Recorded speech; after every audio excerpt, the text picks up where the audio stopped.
नमस्कार विद्यार्थियों, बीए भाग तृतीय की इस ऑनलाइन कक्षा में आप सभी का स्वागत है। इस वीडियो श्रृंखला में हम जयशंकर प्रसाद जी द्वारा विरचित कविताओं की व्याख्या पर बात कर रहे थे। आज भाग 2 के अंतर्गत हम प्रसाद जी द्वारा विरचित 2 कविताओं की व्याख्या पर बात करेंगे। पहली कविता है ले चल मुझे भुलावा देकर। यह कविता प्रसाद जी की छायावादी रचना है और इस कविता के विषय में ये कहा जाता है कि यह प्रसाद जी की पलायनवादी प्रवृत्ति की ओर संकेत करती है, किंतु वास्तव में यह प्रसाद जी की पलायनवादी प्रवृत्ति नहीं है, अपितु यह घने परिश्रम के पश्चात एक विश्रांति की ओर संकेत करती है। हम इस कविता के भाव को समझते हैं। ले चल वहाँ भुलावा देकर, मेरे नाविक धीरे धीरे, जिस निर्जन में सागर लहरी, अंबर के कानों में गहरी, निश्चल प्रेम कथा कहती हो, तज कोलाहल की अवनी रे। जहाँ सांझ सी जीवन छाया, ढीले अपनी कोमल काया, नील नयन से ढुलकाती हो, ताराओं की पांत घनी रे। यहाँ नाविक से तात्पर्य ईश्वर से है। प्रसाद जी ईश्वर से कहते हैं कि ले चल मुझे भुलावा देकर, मेरे नाविक धीरे धीरे, अर्थात मेरे जीवन रूपी नौका को चलाने वाले हे ईश्वर, मुझे भुलावा देकर वहाँ ले चलो जहाँ जिस निर्जन में सागर लहरी, अंबर के कानों में गहरी, अर्थात जहाँ केवल निर्जन हो, एक शांति हो और किसी भी प्रकार का की हलचल न हो, वहीं तुम मुझे लेकर चलो जिस निर्जन में सागर लहरी, अंबर के कानों में गहरी, कि जिस निर्जन में सागर लहरी, अंबर के कानों में निश्चल प्रेम कथा कहती हो, तज कोलाहल की अवनी रे। जहाँ पर सागर लहरी अंबर के कानों में निश्चल प्रेम कथा कहती हो और तज कोलाहल की अवनी रे। यहाँ भावार्थ यह है कि प्रसाद जी स्वयं को उस स्थान पर ले जाना चाहते हैं जहाँ पर जगत का कोलाहल न हो तथा एक प्रकार की शांति हो। जहाँ सांझ सी जीवन छाया, ढीले अपनी कोमल काया, नील नयन से ढुलकाती हो, ताराओं की पांत घनी रे।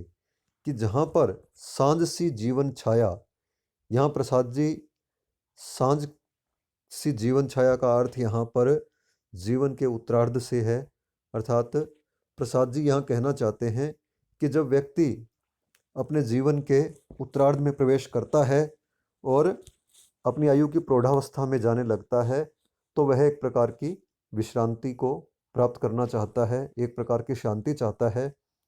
तो जहाँ सांझ सी जीवन छाया, ढीले अपनी कोमल काया और नील नयन से ढुलकाती हो, ताराओं की पांत घनी रे।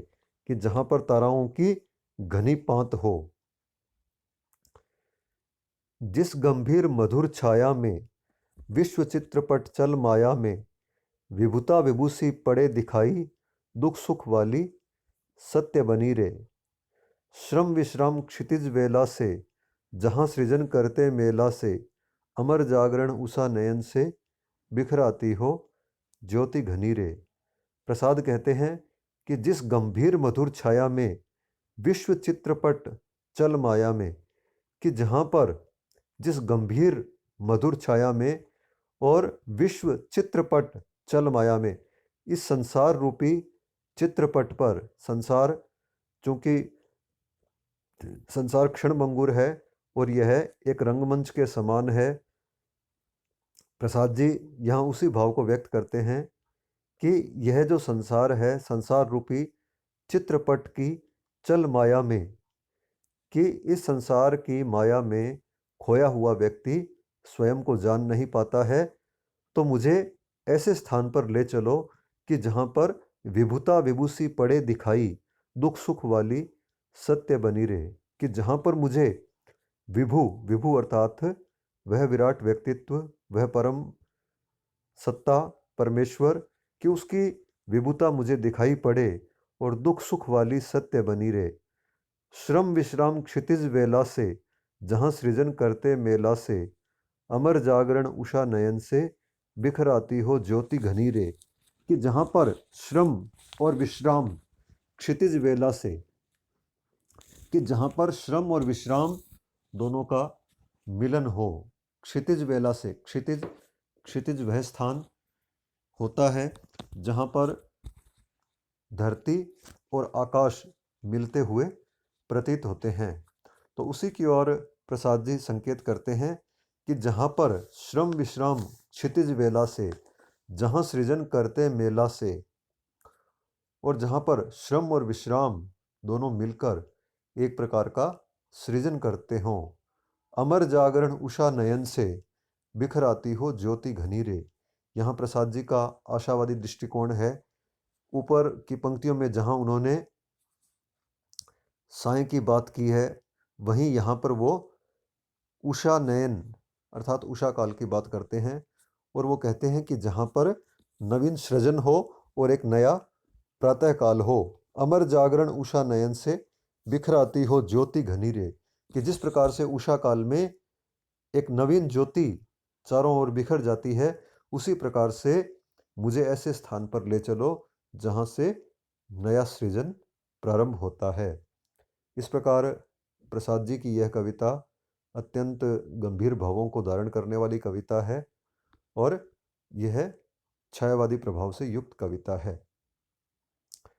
अब हम बात करते हैं प्रसाद जी की दूसरी कविता चिर त्रिषित तृप्त विधुर।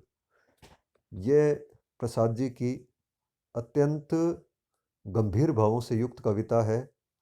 इस कविता के माध्यम से संपूर्ण मानव समुदाय के कल्याण की कामना की गई है कि व्यक्ति संसार में रहते हुए स्वार्थवश केवल स्वयं के कल्याण की बात सोचता है और सदैव वह दूसरों को यह उपालंब देता है कि उसे संसार में कुछ भी नहीं मिला है। जबकि प्रसाद जी ये कहना चाहते हैं कि हम संसार से तभी कुछ प्राप्त कर सकते हैं जब हम संसार को कुछ दें। यदि हम इस संसार को सुंदर बनाने के लिए अपना योगदान दें तो यह संसार भी हमें बहुत सुंदर लगेगा और हमें भी इससे जो हम चाहते हैं वह सब हमें प्राप्त होगा। कविता का शीर्षक है चिर त्रिषित तृप्त विधुर। कि जो विधुर, विधुर शब्द का सामान्य अर्थ होता है वह व्यक्ति जिसकी पत्नी का देहांत हो गया हो, किंतु यहाँ विधुर का अर्थ यह नहीं है। यहाँ विधुर का अर्थ है वियोगी व्यक्ति। और तृप्त विधुर, तृप्त विधुर का अर्थ है बहुत अधिक जो वियोगी है। और चिर त्रिषित, चिर का अर्थ है लंबे समय से, बहुत समय से, जो त्रिषित है, जो त्रिषित का अर्थ है यहाँ पर प्यासा है, जो तरस रहा है, वह तृप्त विधुर, विधुर का विशेषण है तृप्त। तृप्त विधुर का अर्थ है जो बहुत अधिक विधुर है। चिर त्रिषित कंठ से तृप्त विधुर, वह कौन अकिंचन अति आतुर, अत्यंत तिरस्कृत अर्थ सदृश्य, ध्वनि कंपित करता बार बार, धीरे से वह उठता पुकार, मुझको न मिला रे कभी प्यार। कि जो तृप्त विधुर है वह विधुर चिर त्रिषित कंठ से, वह अपने चिर त्रिषित कंठ से तृप्त विधुर, वह कौन अकिंचन अति आतुर। प्रसाद जी कहते हैं कि वह कौन ऐसा विधुर है, कौन ऐसा वियोगी है जो अकिंचन है और अति आतुर है। अकिंचन अर्थात दीन, गरीब, और अति आतुर है, और जो अत्यंत तिरस्कृत अर्थ सदृश्य। इस पंक्ति का भाव अत्यंत सुंदर है, अत्यंत गहरा है। जो अत्यंत तिरस्कृत अर्थ सदृश्य, अत्यंत तिरस्कृत जो है वह शब्द शक्तियों के जो भेद हैं, उन शब्द शक्तियों के भेद में लक्षणा का एक भेद है जिसमें अर्थ को अत्यंत तिरस्कृत कर दूसरा अर्थ ग्रहण किया जाता है। तो यहाँ प्रसाद जी कहते हैं कि जो अत्यंत तिरस्कृत अर्थ सदृश्य, कि जो संसार के लिए, जो स्वयं को संसार के लिए अत्यंत तिरस्कृत अर्थ के समान मानता है, अर्थात जिसको बिल्कुल भी स्वीकार न किया जाए। ध्वनि कंपित करता बार बार, और जो बार बार यह ध्वनि कंपित करता है, धीरे से वह उठता पुकार, मुझको न मिला रे कभी प्यार, कि वह धीरे से पुकार उठता है कि मुझको कभी भी प्यार नहीं मिला है। सागर लहरों सा आलिंगन, निष्फल उठकर गिरता प्रतिदिन, जल वैभव है सीमा विहीन, वह रहा एक कण को निहार, धीरे से वह उठता पुकार, मुझको न मिला रे कभी प्यार। आगे प्रसाद जी कहते हैं कि सागर लहरों सा आलिंगन, निष्फल उठकर गिरता प्रतिदिन, कि जिस प्रकार से सागर और लहरों का आलिंगन यह प्रतिदिन आपस में मिलता है और निष्फल होकर उठकर गिरता रहता है, यह क्रिया निरंतर चलती रहती है। और इसमें जल वैभव है सीमा विहीन, और इस क्रिया में जल का जो वैभव है, जल की जो मात्रा है, वह सीमा विहीन है और समुद्र में अकूत जल होता है। किंतु वह जो व्यक्ति है, वह जो तृप्त विधुर है, वह केवल एक कण को निहार रहा है, अर्थात वह संसार के संपूर्ण पक्ष को नहीं देख रहा है, बल्कि एक अत्यंत छोटे पक्ष को देख रहा है, और उस छोटे पक्ष के आधार पर ही वह संपूर्ण संसार के विषय में अनुमान लगा लेता है। और वह कहता है, धीरे से वह उठता पुकार, मुझको न मिला रे कभी प्यार। प्रसाद जी यहाँ पर मनुष्य की संकीर्णतावादी मानसिकता की ओर संकेत करते हैं कि मनुष्य जो है वह संसार को पूर्ण रूप से देखता नहीं है, उसे समझने का प्रयास नहीं करता है, अपितु वह किसी एक घटना के आधार पर, किसी एक बात के आधार पर ही संपूर्ण संसार का अनुमान लगाने का प्रयास करता है, जबकि हम एक कण से संपूर्ण पृथ्वी का अनुमान नहीं लगा सकते हैं। तो धीरे से वह उठता पुकार, मुझको न मिला रे कभी प्यार। अकरुण वसुधा से एक झलक, वह स्मृत मिलने को रहा ललक, जिसके प्रकाश में सकल कर्म बनते कोमल उज्ज्वल उदार, धीरे से वह उठता पुकार, मुझको न मिला रे कभी प्यार। आगे प्रसाद कहते हैं, अकरुण वसुधा से एक झलक, वह स्मृत मिलने को रहा ललक, कि जो अकरुण वसुधा है, अकरुण वसुधा का अर्थ है इस वसुधा के वे लोग जो अकरुण हैं, अर्थात उस तृप्त विधुर का सामना ऐसे लोगों से हुआ है जो अकरुण हैं। वह स्मृत मिलने को रहा ललक, उसी एक स्मृति के आधार पर, अर्थात ऐसे व्यक्तियों से अपने संबंध के बाद वह उसी एक स्मृति के आधार पर मिलने को रहा ललक, जिसके प्रकाश में सकल कर्म बनते कोमल उज्ज्वल उदार, और केवल उस एक स्मृति के आधार पर, उसी के प्रकाश में वह अपने संपूर्ण कर्मों का निर्धारण कर लेता है। धीरे से वह उठता पुकार, मुझको न मिला रे कभी प्यार, और उसी एक स्मृति के आधार पर वह कह उठता है कि मुझको न मिला रे कभी प्यार, कि मुझे कभी भी इस संसार में प्रेम नहीं मिला है। फैलाती है जब उषा राग, जग कहता है उसका विराग, वंचकता पीड़ा घृणा मोह, मिलकर बिखेरते अंधकार, धीरे से वह उठता पुकार, मुझको न मिला रे कभी प्यार। आगे, फैलाती है जब उषा राग, जग कहता है उसका विराग, कि जब उषा राग फैलाती है, जब उषा संसार में अपना प्रेम फैलाती है, तो जग कहता है उसका विराग, कि जब उषा राग फैलाती है, प्रेम का प्रसार करती है, उस समय संसार उसका विराग कहता है, अर्थात संसार तो केवल दोषों की ही बात करता है। और वंचकता पीड़ा घृणा मोह मिलकर बिखेरते अंधकार, इस प्रकार की ये बातें जिनमें वंचकता पीड़ा घृणा और मोह हैं, ये मिलकर अंधकार बिखेरते हैं। कि जहाँ उषा राग का प्रसार करती है और प्रकाश फैलाती है, वहीं ये वंचकता, पीड़ा, घृणा, मोह आदि बातें अंधकार का प्रसार करती है और इनमें पढ़कर मनुष्य यह पुकार उठता है कि मुझको न मिला रे कभी प्यार। ढल विरल डालियां भरी मुकुल, झुकती सौरभ रस लिए अतुल, अपने विषाद विष में मूर्छित, कांटों से बिंद कर बार बार, धीरे से वह उठता पुकार, मुझको न मिला रे कभी प्यार। प्रसाद कहते हैं कि ढल विरल डालियां भरी मुकुल, के संसार में ऐसे वृक्ष हैं, ऐसी डालियां हैं जो भरी मुकुल, जो मुकुल कलियों से भरी पड़ी हैं, झुकती सौरभ रस लिए अतुल, और जो सौरभ रस लिए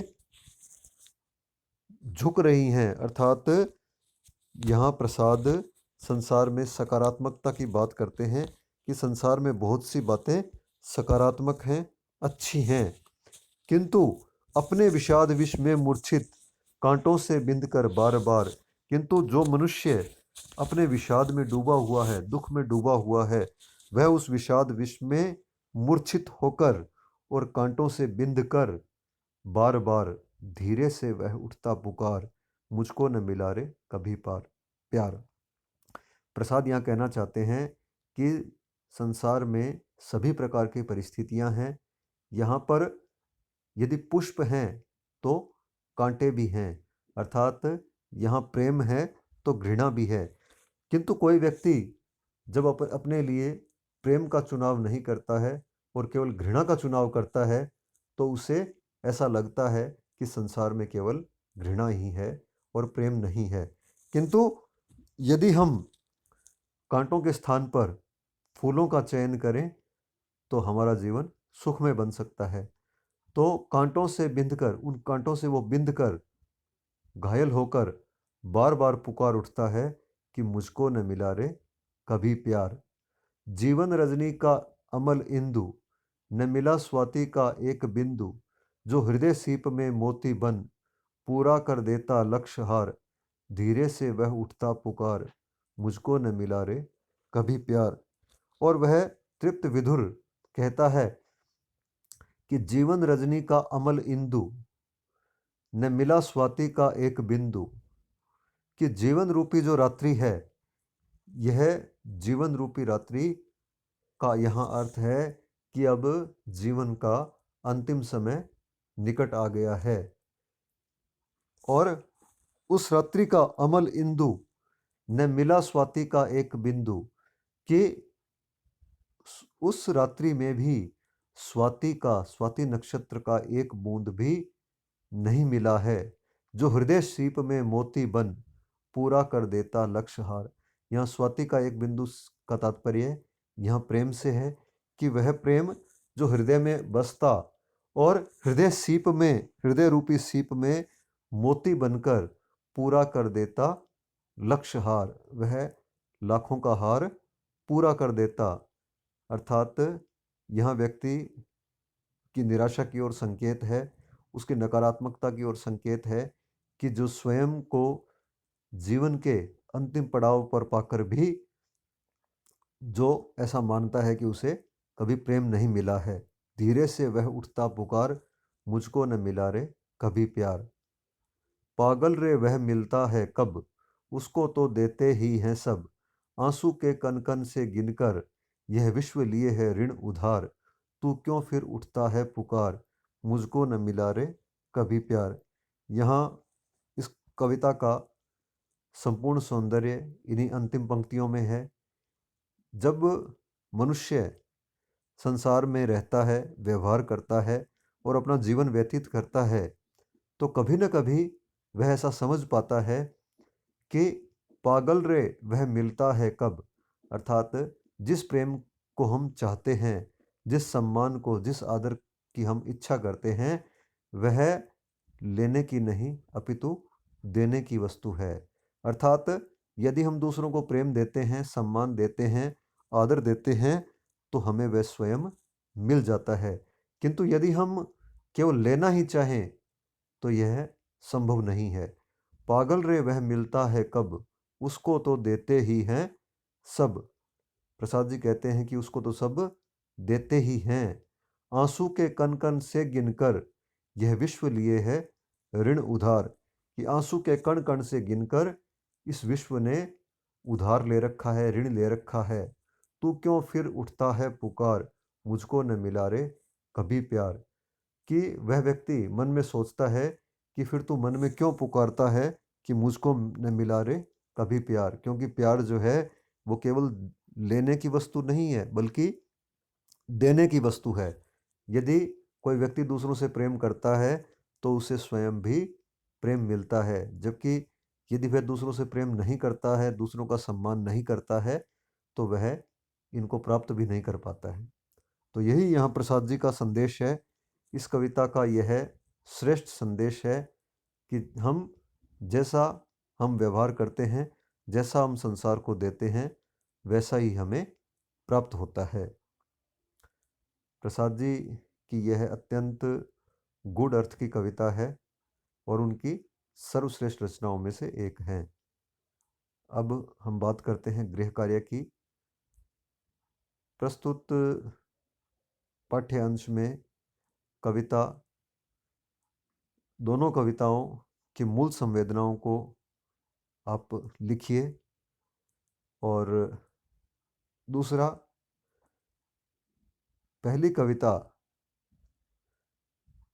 में किसी एक पद्यांश की सप्रसंग व्याख्या कीजिए। शेष हम अगले व्याख्यान में करेंगे। धन्यवाद।